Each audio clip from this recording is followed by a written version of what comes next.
So yun, ito na yung motor na dala ko na dito sa shop. Dito ko na lang papato para madala sa traffic ko dito. Yan, ito na ako shop.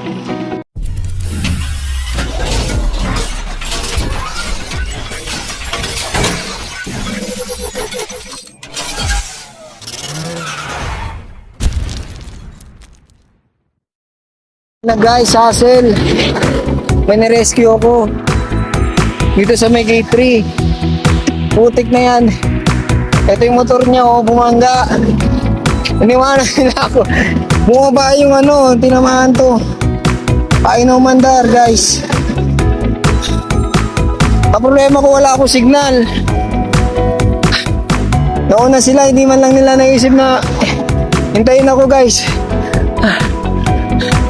Andito yung motor. Tutulak ko to. Ano to? Tutulak ko hanggang market guys. Andito ako sa ano, sa may Loton. Putik na yan, iniwanan nila ako. Pagkatapos ko silang i-rescue, iniwanan nila ako guys. Ay!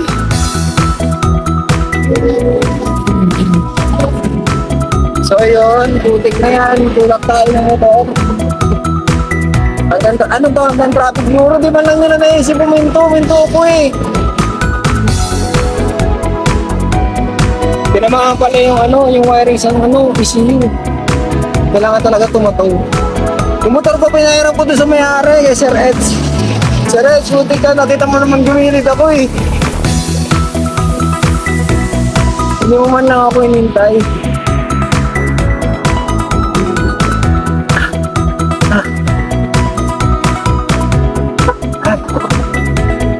Hayop na. Grabe yung pinagdaanan ko guys. Buti na lang may tumulong sa akin magtulak ng motor. Buti na lang may nagtulak sa aking motor. Mahirap tulak niya.